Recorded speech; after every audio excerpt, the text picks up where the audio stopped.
¿Cómo están, queridos alumnos? El día de hoy en Formación Cristiana vamos a hablar sobre Dios, ¿sí? Vamos a ver quién y cómo es Dios.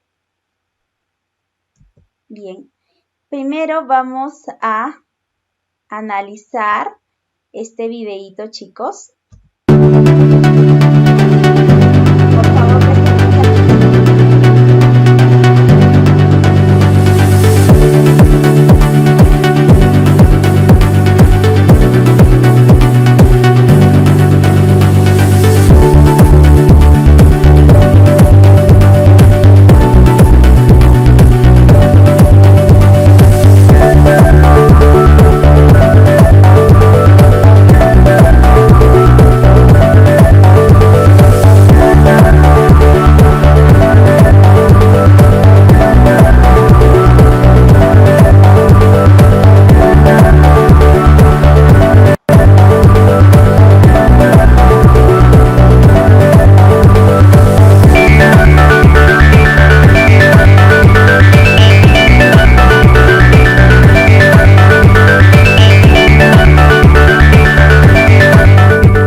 Bien, ahí nos animaba a responder, ¿crees que es importante conocer los atributos de Dios?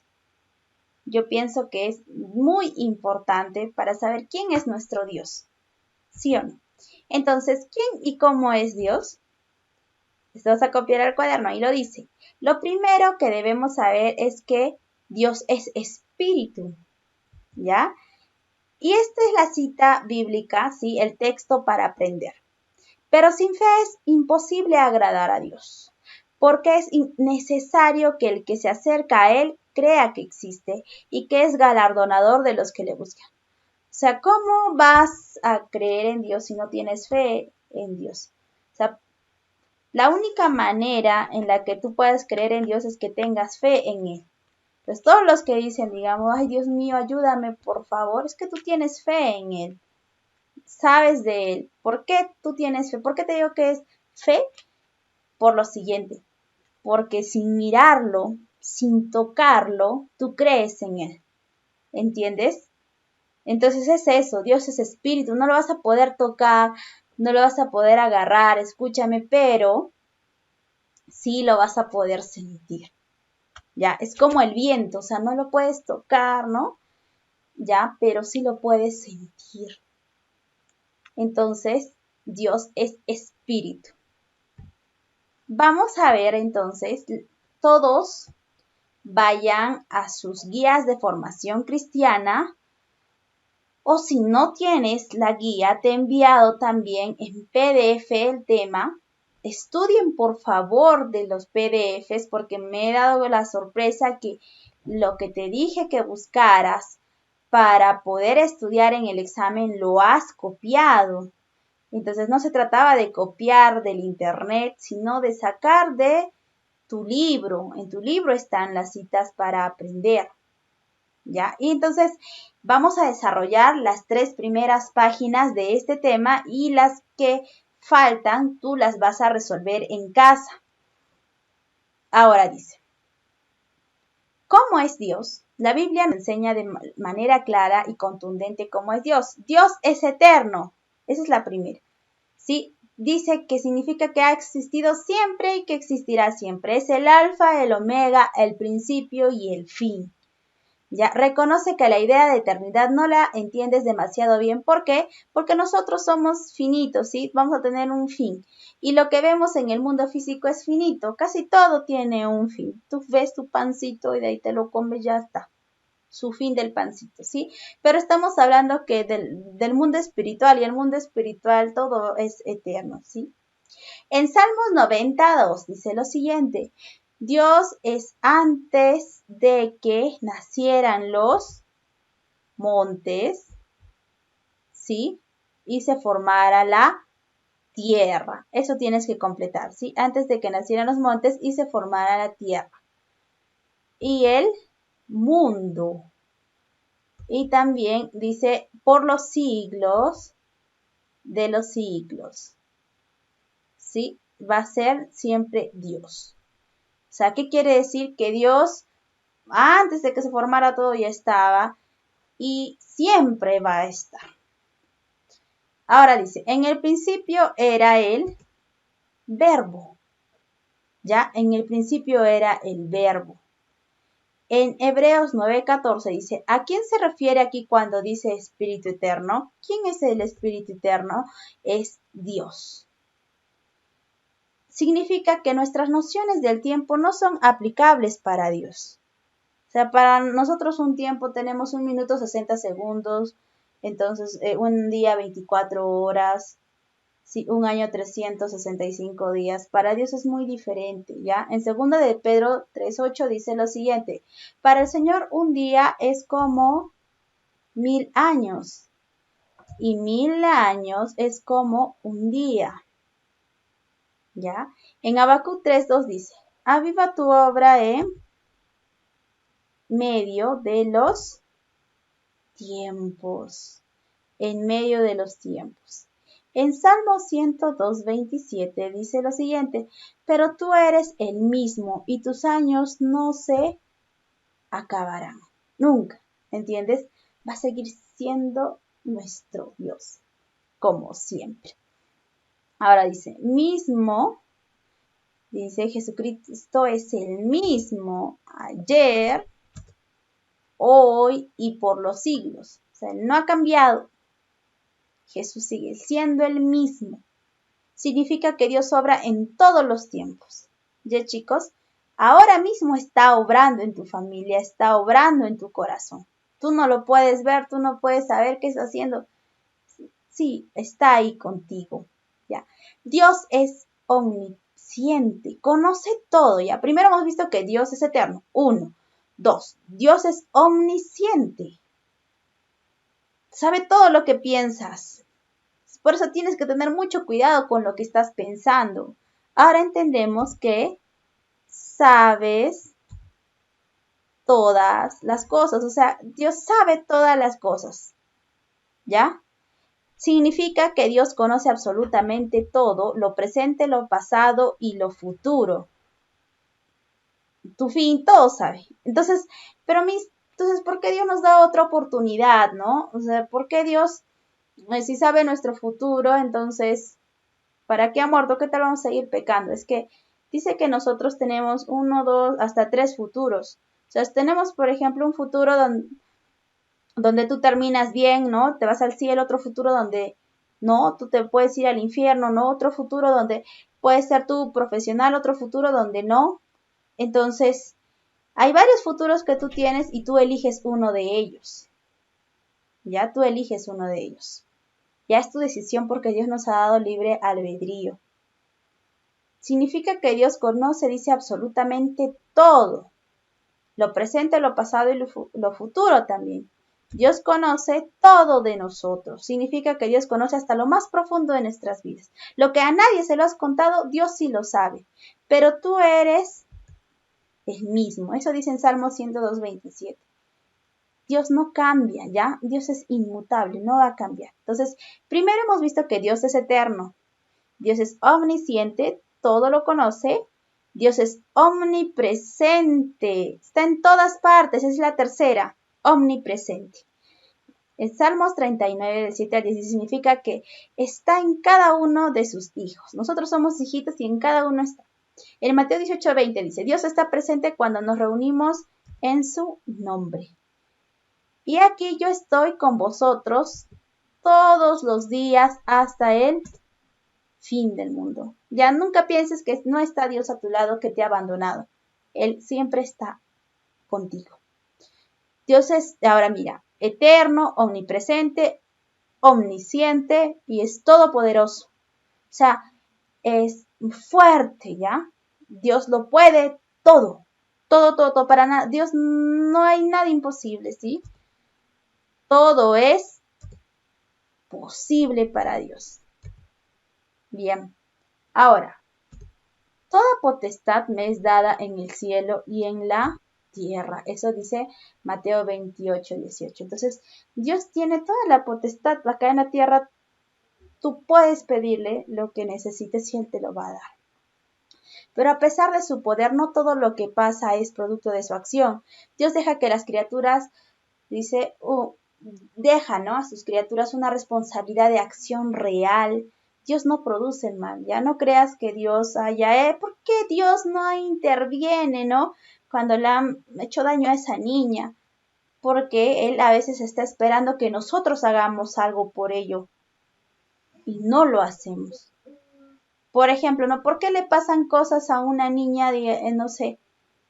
Porque a veces la mamá no está pendiente de ella o el papá no está pendiente de su hijo. Entonces hay que ser muy cuidadosos con nuestros hijos. Ya no hay forma de estar confiando mucho en los familiares, sino hacernos cargo de ellos.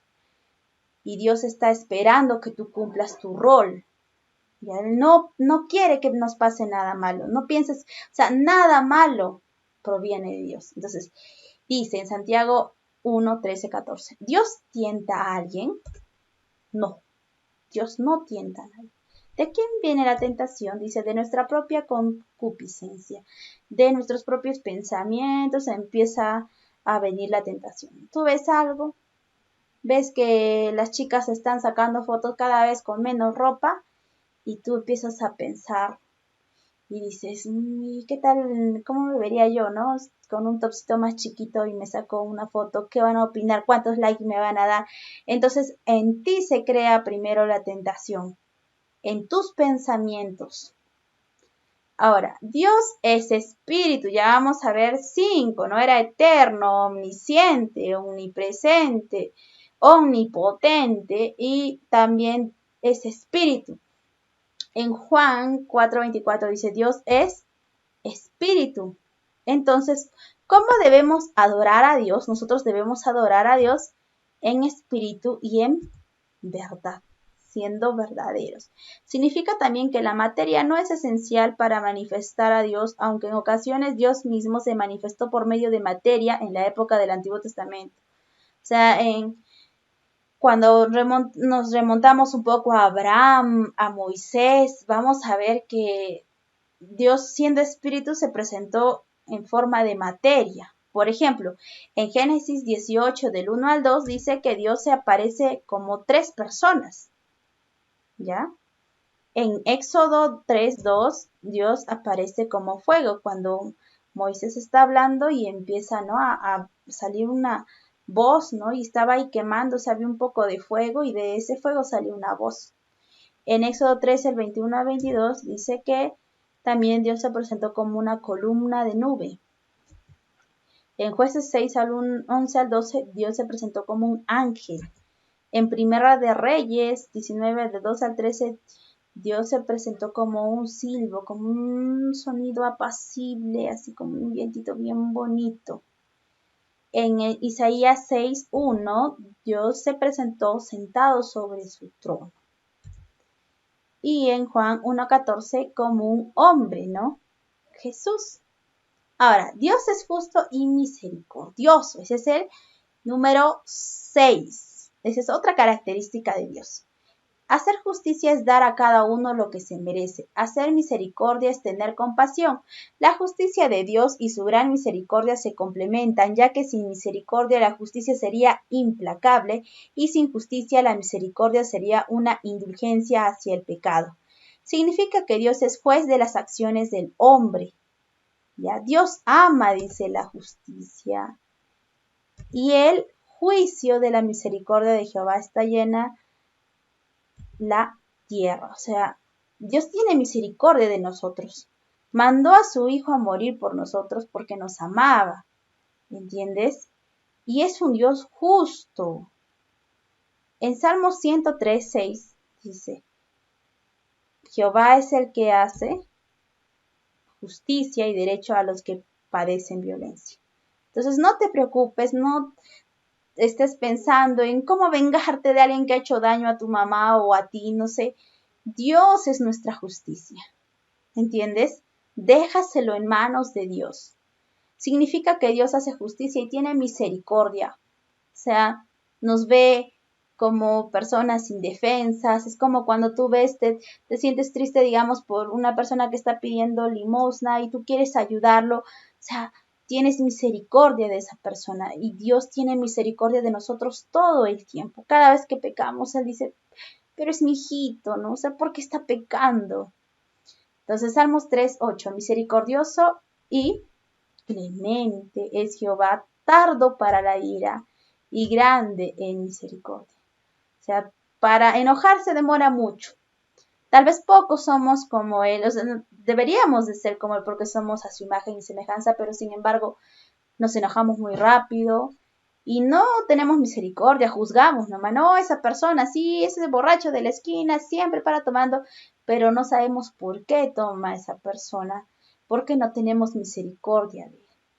Jesucristo nos justificó delante de Dios, por lo cual la justicia implacable de Dios ha sido detenida y Dios nos da la oportunidad de arrepentimiento.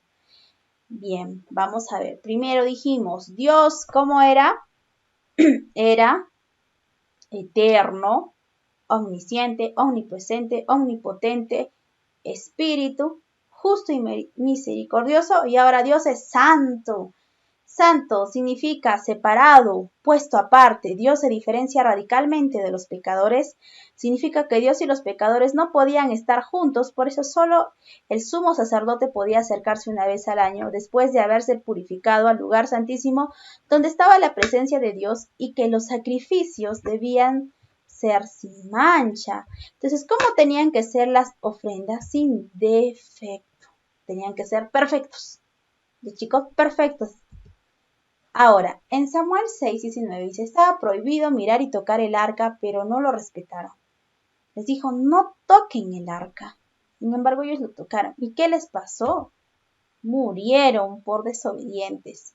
En Éxodo 33:20, no se puede ver el rostro de Dios y seguir vivo. ¿Quién dijo esas palabras? Jehová, el mismo Dios dijo, tú no puedes ver mi rostro y continuar vivo. Eso le dijo a Moisés. ¿Qué quiere decir esa frase? ¿Sí? Que es imposible ver el rostro de Dios. Ahora, significa que la perfecta santidad de Dios se manifestó en Jesús.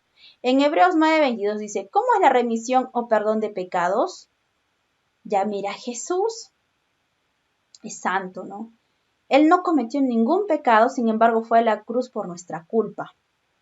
Y cuando Jesús fue a la cruz, Él derramó su sangre. Entonces, ¿cuál es la paga de pecado?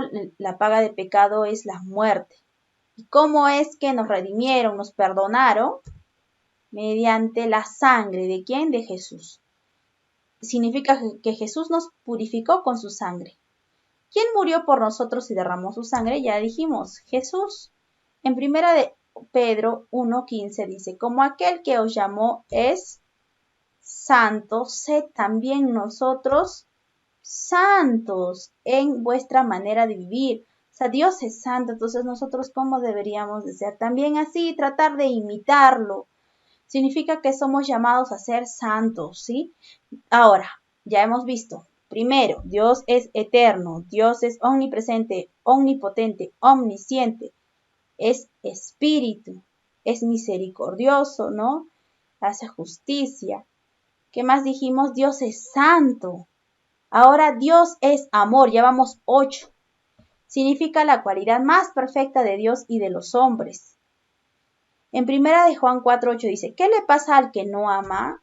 Dice, no ha conocido a Dios, porque dice, el que no ama no ha conocido a Dios. Es como que tú no lo conocieras porque Dios es amor, ¿sí? Dios es amor. ¿Cuál es el vínculo, de unión perfecta? O sea, ¿cómo tú te puedes unir a alguien? Por amor. ¿Quién ama a Dios Padre? Lo ama Jesús. Y también lo ama el Espíritu Santo. Por eso que son una Trinidad unida por amor. ¿Quién movió al Padre para enviar a Jesús al mundo? El amor. Por amor a nosotros es que mandó a su Hijo, a su único Hijo. ¿Y cuál es el primer mandamiento, chicos? Amarás a Dios sobre todas las cosas, con todo tu corazón, dice, con todas tus fuerzas, ¿ya? Con toda tu mente. ¿Ya, chicos? Con todas tus fuerzas. Acuérdate, tienes que amar a Dios. En primera de Juan 4:11 dice, ¿a quién se debe de amar? Al prójimo. ¿Y a quién hay que amar también? A los amigos, a los amigos es fácil amar, ¿no? A los amigos y enemigos, sí, y también, bueno, a los enemigos, ¿sí? Lee Juan, 1 Juan 3:11 y contesta, ¿cuál es el mensaje que dice en esta cita bíblica? Que nos amemos unos a otros. Si nos amamos a los demás, dice, ¿qué estamos expresando? Que no somos hijos de Dios. Si tú no amas a los demás, tú estás diciendo, yo no soy tu hijo porque tú eres amor, pero yo no puedo ser amor. ¿Sí? Dios es infinito. Esa es otra más. Ya vamos en la 9, ya. Dios es infinito. En Jeremías 23:24 dice, ¿qué es lo que llena Dios? Dios llena el cielo y la tierra. Todo es Dios. Ya chicos, todo lo llena. Es infinito. Bien chicos, ustedes van a tener que resolver las páginas que faltan. ¿Sí? Esa es tu tarea. Leer la guía de formación cristiana y resolver las actividades del tema. Las actividades que faltan, porque ya hemos resuelto bastante, ¿no? Como 3 páginas de las actividades. Vas a copiar también el título al cuaderno, el texto bíblico para aprender. Eso tienes que hacer. Eso es todo por esta semana. Nos vemos. Cuídense, bendiciones para ustedes y para toda su familia.